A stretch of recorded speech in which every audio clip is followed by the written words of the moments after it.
Bonjour chers amis qui aiment l'histoire, qui aiment la vérité historique. De partout où vous êtes, je vous salue.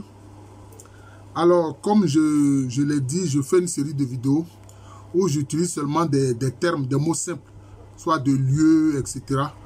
Pour expliquer, ces mots-là. Ça renvoie souvent à tout un pan de l'histoire du peuple en question. Alors, ici et maintenant, je voudrais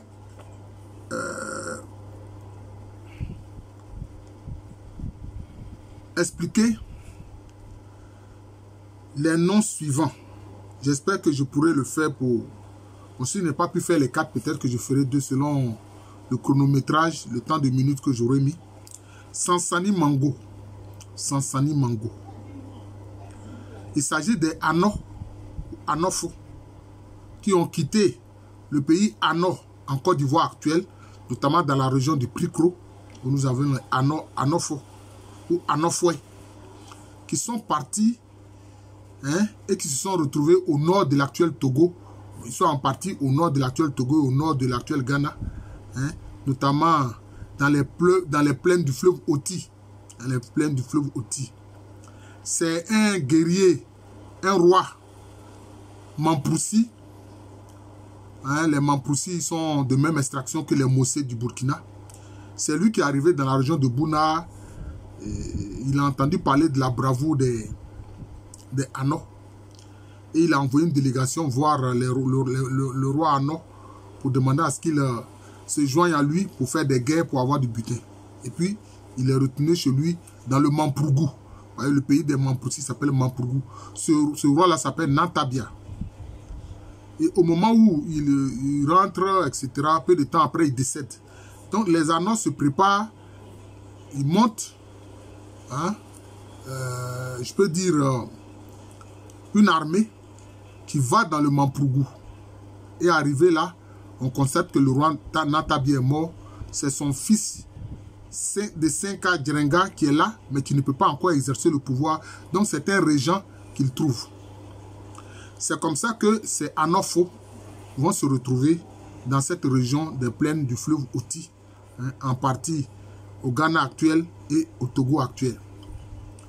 Et ils vont donner la nouvelle. Nous sommes venus voir Nantabia pour faire la guerre. On leur dit, ah, Nantabia est décédé, le roi Nantabia est décédé, malheureusement, bon. C'est lui qui vous avait dit et promis qu'il voudrait que vous vous joigniez à lui pour faire des guerres, pour avoir du butin, mais malheureusement, il est décédé. Et quand les Anofo sont arrivés, eux, en fait, ils avaient l'intention de participer à ces guerres-là et puis retourner chez eux dans l'Ano, dans l'actuelle Côte d'Ivoire, dans la région de Pricro. Finalement, ils ont dû s'installer dans cette zone-là, des terres où il y a des populations qui sont plutôt des populations gour, de langue gour, notamment les Mamproussi, les Konkomba, etc. Les Konkomba qui eux-mêmes s'appellent Bekopam.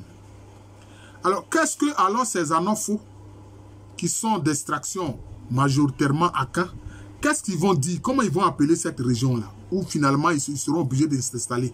Mais eux, ils vont s'installer dans la zone qu'ils vont appeler Nzaranou. J'ai déjà expliqué le nom Nzaranou. Nzaranou, ça veut dire le bivouac des guerriers. D'ailleurs, le mot Nzaranou, il y a une localité dans la Nindenia, dans la région d'Abangourou, en Côte d'Ivoire, qui s'appelle Nzaranou. Nzaranou, ça veut dire bivouac des guerriers. C'est là qu'ils vont s'implanter. Mais ils vont considérer qu'ils sont dans une région qui est Sansani Mango. Que veut dire Sansani Mango? C'est ce terme-là que je vais expliquer. En langue cuico, on dit Sansani. Oui, il Sansani. Cela veut dire que tu es un homme sans valeur. Tu es un homme sans valeur. Sansani.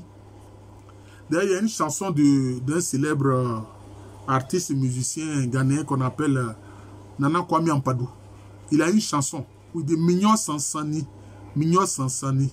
Mignon Sansani, Oyakwantiotia, il dit, je ne suis pas un vaurien, je ne suis pas un homme sans valeur, mais c'est parce que j'ai migré. Voilà. C'est parce que j'ai migré qu'on me traite ainsi.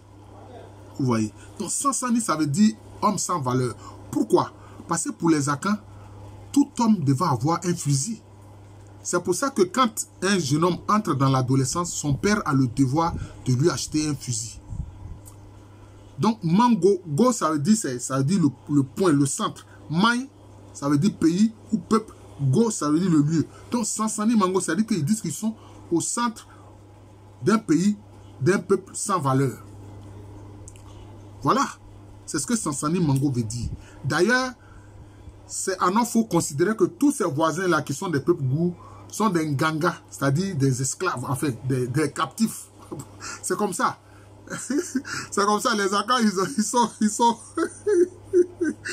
un esprit très grégaire et quelquefois ils ont de ces préjugés envers les autres. Donc c'est comme ça. C'est comme ça que la zone, ils l'ont appelée Sansani Mango. C'est-à-dire le point, le lieu, le centre d'un pays, d'un peuple sans valeur. C'est ça, Sansani Mango. C'est ce que ça veut dire. Donc vous voyez que ça renvoie à plusieurs faits historiques que j'ai dû expliquer. Voilà. Maintenant, dans l'Ano, parce qu'il y a l'Ano de la région de Pliko, puis il y a l'Ano Abé dans la région actuelle de Troma, de Etrokro. Voilà, Etrokro. Voilà. Chez les Ano Abé. Mais en fait, en réalité, c'est le même peuple, mais qui va créer deux royaumes distincts. Le royaume Ano et puis le royaume Ano Abé. Voilà. Alors, dans le royaume Ano, celui qui a été le premier roi, on l'appelle Aluindou. Mais il y a un problème. Il faut qu'on explique le nom à lui. Parce que son clan, son peuple, hein, va finalement prendre le nom de les Doumnihene. C'est-à-dire, bon, ça, je vais expliquer ça après. Je ne voudrais pas expliquer ça maintenant. Sinon, Doum, c'est l'armée. Hini, l'individu. Hini, roi. C'est-à-dire le roi de l'individu, le roi de l'armée. L'individu roi de l'armée. C'est ce que ça veut dire Doumnihene. Mais, justement, qu'est-ce qui s'est passé? Ce même ancêtre Aluindou, tel qu'il a appelé dans l'Ano Abé, il est appelé Aluindou.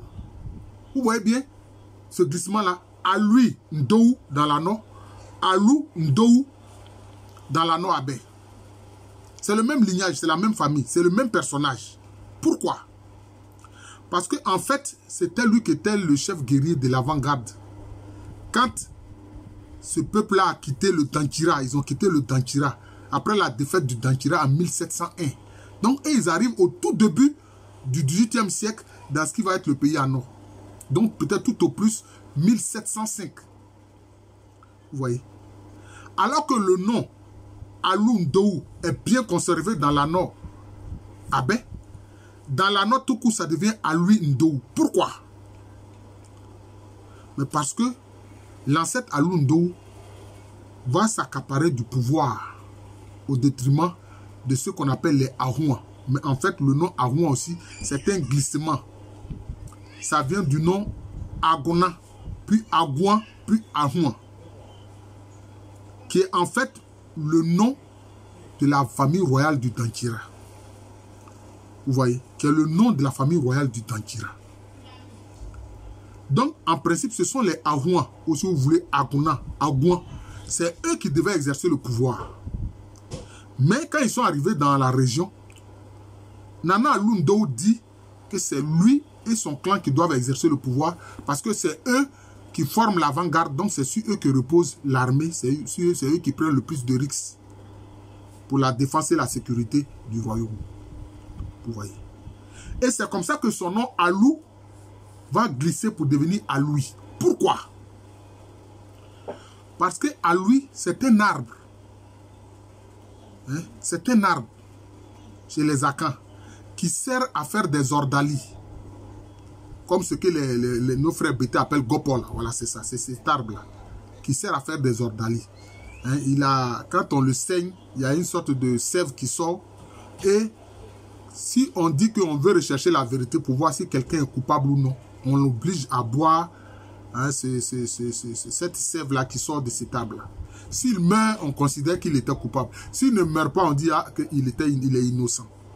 Vous voyez, c'est comme ça. Et donc, il a fait glisser son nom de Alou à lui. Pourquoi? Parce que le pouvoir d'administrer Lord Dali, c'est un pouvoir royal.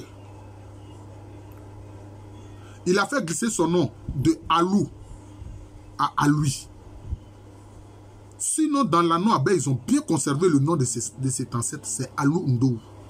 Mais dans l'anneau tout court de la zone de Priko, c'est devenu Alui Ndou. Pourquoi? Puisque c'est lui notamment qui s'est accaparé, je peux dire, du pouvoir royal au détriment de Agouan. Agouna ou Ahouan aujourd'hui, comme cela est prononcé. Ouais. Donc ça devient Alui Ndou. Maintenant, autre mot qui explique aussi ce que je suis en train de dire au sujet de cet ancêtre Alui Ndou là, ou Alou Ndou. La première capitale où lui-même il s'est installé, il va appeler ça comment? Il va appeler ça Wobeso. Il va appeler cette capitale-là Wobeso. Ça veut dire quoi? Wobeso, c'est-à-dire il est sur eux. Il les domine. Wobeso, c'est-à-dire qu'il est sur eux. Il est sur eux. Il est au-dessus d'eux. Voilà. C'est comme ça qu'il a appelé la capitale Wobeso. Qui était la première capitale du royaume Ano, de la zone de Prikro. Vous voyez? Vous voyez? C'est comme ça. Hein? Tant que lui-même il vivait, la capitale c'était Wobeso. Voilà. Et c'est ainsi qu'on va avoir cette dynastie des Alui. La dynastie des Alui. Dans l'anneau. Au détriment des Ahouan ou Aguna. Vous voyez. Mais, disons, vers le milieu du XVIIIe siècle, la zone où étaient les Alui, parce que j'ai fait une vidéo sur le peuplement Ano. Donc je ne reviens pas là-dessus, vous pouvez aller regarder le peuplement Ano. Vous allez voir tous les détails sur les différents groupes constitutifs du peuple Ano de la région de Prikro. Et puis aussi, j'ai fait une vidéo sur le peuplement Ano Abé. Voilà. La zone où étaient les Alui, donc les descendants de Nana Alou Ndou, va connaître une épidémie de variole. Une épidémie de variole terrible. Ça a été tellement terrible que c'est 3 ans après qu'ils ont pu faire les obsèques des défunts. Donc, Wobeso va être abandonné. Wobeso va devenir ce qu'en Agnon on appelle un couloir, c'est-à-dire un village abandonné. Un village laissé à l'abandon. Et puis maintenant, les gens vont s'installer à Aluiso. Aluiso, c'est-à-dire le lieu de Lord Dali, ou si vous voulez, le lieu qui renvoie au nom de Nana Alui Ndou. Vous voyez. Parce que so, ça veut dire sur. Voilà. Le suffixe sur, ça veut dire sur. Voilà. Donc, Aluiso, sur Alui. Voilà, c'est ce que ça veut dire. Mais là encore, ça va être abandonné. D'ailleurs, quand Nana Alui Ndou est décédé, le jurement rappelle, c'est une brève phrase chez les Akans qui rappelle un événement douloureux. C'est avec cela que d'ailleurs le roi prête serment devant les notables pour dire qu'il va servir fidèlement le peuple. Et c'est avec ce serment-là aussi, c'est avec ce même mot-là que les notables, les grands du pays, les anciens du pays prononcent aussi le serment devant le roi pour dire qu'ils lui seront fidèles. Voilà. Bien sûr, tant qu'ils respectent les coutumes et les règles du royaume, bien sûr. Voilà. Et quel sera chez les Ano ce jurement-là? C'est Aluibande. Aluibande. Alui, bas, grand, Ndé, affaire. La grande affaire de Alui. Aluibande. La grande affaire de Alui. Donc c'est comme ça. La grande affaire de Alui. C'était ça le jurement. Voilà. Mais, disons, au 19e siècle, il va y avoir des événements qui vont faire qu'il y aura un changement dynastique. Il y aura un changement dynastique. Les Alui vont perdre le pouvoir. Ils vont perdre le pouvoir. D'ailleurs, la grande épidémie qui les a frappés, qui a fait qu'ils ne pouvaient même plus assurer l'avant-garde de l'armée, ils vont créer aussi d'autres localités comme Ndjinou, c'est-à-dire Ndjinou 1, Ndjinou 2. Ndjinou, ça veut dire le lieu du sel. Le lieu du sel. Est-ce que c'est parce qu'ils exploitaient du sel en ce lieu? Non, j'en doute. Ce n'est pas parce qu'ils exploitaient du sel en ce lieu-là, non. C'est parce qu'ils utilisaient le sel comme moyen thérapeutique pour soigner justement la variole. Ils utilisaient le sel pour soigner la variole. Voilà. Donc, ils se procuraient du sel et pour soigner ceux qui étaient atteints de la variole. Donc, il y aura Ndjinou 1, Ndjinou 2. Vous voyez. Après, à Luissou, il y aura Ndjinou 1, Ndjinou 2. Voilà. Maintenant, quand il va avoir ce changement dynastique, c'est une autre dynastie qui va émerger, qui sera appelée Djilimambou. D'ailleurs, les gens ont voulu donner des explications au nom de Djilimambou qui sont totalement fausses. Hein, pour dire c'est Djeliba Abou, qu'ils descendent d'un malinqué qui s'appelle Djeliba Abou, c'est pas ça. Et même ils le disent qu'ils sont d'origine d'Antira. Voilà, cette dynastie Djilimambou là, ils sont d'origine d'Antira. D'ailleurs, au départ même, ils étaient dans l'anneau Abé, et puis ils sont venus dans l'anneau. Puis c'était les mêmes peuples, donc il y avait une circulation entre le royaume Anno Abé et puis le royaume Anno. C'est ainsi que finalement, ce sont les ancêtres, les Djilimambou, notamment Bomo Famissa, et puis ensuite Bomo Famissa Diané, qu'on va appeler aussi Famia Diané. C'est eux qui vont prendre la tête de l'avant-garde et qui vont mettre fin à une rébellion des Assuadiens contre le pouvoir des Alui. Parce que les Assuadiens vont avoir un conflit avec les Nguins. Les Nguins qui habitaient derrière la région avant que Nana Aluindou n'arrive avec son peuple. Eux, ils appartiennent à la migration, à une migration qui a eu lieu au XVIIe siècle, que j'ai appelé la migration Akbafou, Ga, Krobo, Adélé, Avatini. Et donc, ce conflit-là, les Assuadiens risquaient de prendre le dessus sur tout le monde. Et donc, les Alui ne pouvaient pas résister. Ils allaient perdre la bataille quand Bomo Famissa a pris le relais. Et puis ensuite, Bomo Famissa Diané, c'est eux qui ont pu vaincre les Assuadiens. Et donc, ils ont dit, mais c'est nous maintenant qui avons pris l'avant-garde. C'est nous maintenant qui avons assuré la défense du royaume. Donc, c'est nous qui devons exercer le pouvoir. Donc, c'est-à-dire que l'argument que Nana Aluindou a utilisé là, au début du XVIIIe siècle, là, voilà, ça s'est retenu contre les Alui. Et c'est comme ça que les Djilimambou ont pris le pouvoir. Djilimambou, ça veut dire quoi? Ça vient de l'expression Tui, Djemaïbou. Djimaïbou, s'emparer du pays pour le gouverner. Dje, prendre, s'emparer. Maï, le peuple, le pays. Bou, gouverner. Ça veut dire s'emparer du pays pour le gouverner. Voilà, c'est ce que ça veut dire. Mais Maï, ça veut dire à la fois pays et puis peuple. Voilà, dans la langue Aka. Voilà, je vous remercie. Bon, ça fait beaucoup de mots, hein, je ne sais même plus combien de mots. Mais ouais, je crois que ça fait... Voilà, c'est souvent les mots que je viens d'expliquer. Voilà.